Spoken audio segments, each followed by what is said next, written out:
আপনি নিশ্চয়ই জিনেদিন জিদানকে চিনে থাকবেন, যিনি বিশ্বের অন্যতম সেরা ফুটবলার ও সফল কোচদের একজন। কিন্তু আপনি কি জানেন সেদিনের বিশ্বকাপ ফাইনাল ম্যাচে তার সাথে কি ঘটেছিল? কেনই বা তাকে দেখানো হয়েছিল রেড কার্ড? কেনই বা তিনি বিপক্ষ দলের প্লেয়ারকে ইচ্ছাকৃতভাবে আঘাত করেছিলেন?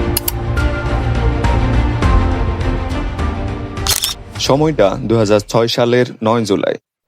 ফিফা ওয়ার্ল্ড কাপ 2006 এর ফাইনাল ম্যাচ। এক পাশে ফ্রান্স, অন্য পাশে ইতালি। দুই দলের প্লেয়ারদের মধ্যে চলছে হাড্ডাহাড্ডি লড়াই।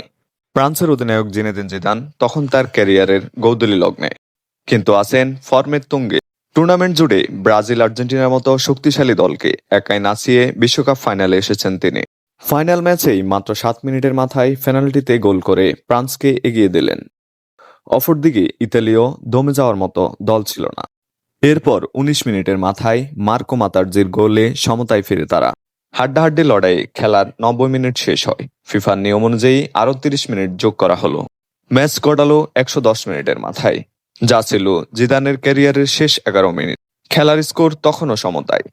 এমন সময় মধ্য মাঠে ঘটে গেল ফুটবল ইতিহাসের এক নোংরা ও বিতর্কিত ঘটনা।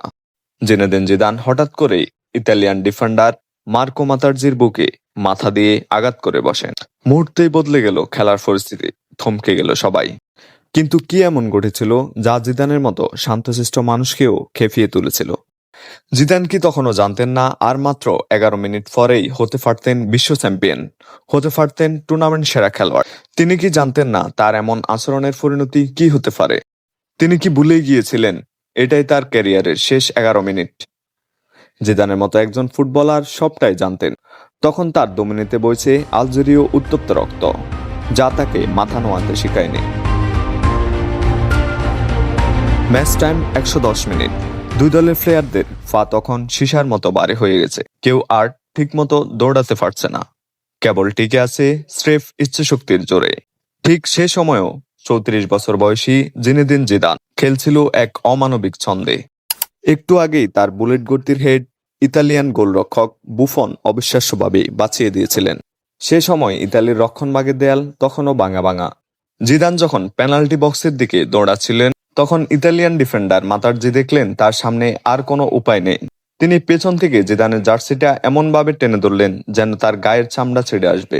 জিদান বিরক্ত হয়ে ফিরে তাকালেন, মুখে হাসি ভাব নিয়ে বললেন, জার্সিটা বুঝি খুব পছন্দ? ম্যাচ শেষে দিয়ে দেব, এখন টানাটানি করো না। এই উপহাসটা মাতার্জি সহ্য করতে পারেননি। তিনি জানতেন জিদানকে শারীরিক লড়াইয়ে হারানো যাবে না। তিনি শুরু করলেন সাইকোলজিক্যাল অ্যাটাক। তিনি সরাসরি আক্রমণ করলেন জিদানের অস্তিত্বে, তার পরিবারে। মাতার্জি নিচু স্বরে বললেন, I would prefer you sister, অর্থাৎ তোমার জার্সি চেয়ে তোমার বোনকে আমার বেশি পছন্দ। সাথে সাথেই মাতার্জির কথাটা হিট করলো জিদানের মস্তিষ্কে। ফলশ্রুতিতে জিদান সেই সোনালী ট্রফির কথা ভুলে গেলেন কোটি কোটি ফরাসি ভক্তের কথা। সামনে তখন শুধুই তার আত্মসম্মান ও অস্তিত্বের প্রশ্ন, আর একজন ভাইয়ের কাছে তার বোনের সম্মানের প্রশ্ন, যা ছিল মস্তিষ্কে হাতুড়ি দিয়ে আঘাত করার চেয়েও ভয়ঙ্কর। জিদান থামলেন, কোনো গালি দিলেন না, কোনো চিৎকারও করলেন না। শুধু নিজের মস্তিষ্কটা ব্যবহার করলেন ইতালিয়ান ডিফেন্ডার মাতার্জির বুকের পাঁজরে আঘাত করতে। মাঠেই পড়ে গেলেন মাতার্জি। মুহূর্তেই স্তব্ধ হয়ে গেল গোটা গ্যালারি, এবং এর পরপরই জিদানকে দেখানো হলো লাল কার্ড।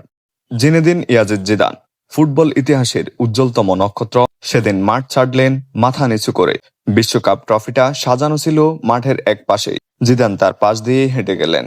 ফ্রান্স টাইব্রেকারে 5-3 ব্যবধানে হেরে গেলেন, এবং ইতালি চতুর্থবারের মতো বিশ্ব চ্যাম্পিয়ন। কিন্তু আজ 20 বছর পর পিছনে তাকালে কি দেখেন আপনি? ইতালির বিজয় উল্লাস, নাকি ট্রফির ফাঁস দিয়ে নিচু করে হেঁটে যাওয়া জিদানের এক বিষণ্ণতার প্রতিচ্ছবি? জিদান হয়তো সেদিন ভুল করেছিলেন। আবেগের বশে তিনি তার দেশের মানুষের স্বপ্ন ভেঙে চুরমার করেছিলেন। কিন্তু একটু গভীরভাবে চিন্তা করে দেখেন তো, জিদান কি আসলে হেরে গিয়েছিলেন? ট্রফি অনেকেই জিতে, কিন্তু নিজের সম্মানের জন্য সবটুকু বাজি ধরার সেই সৎসাহস সবার থাকে না।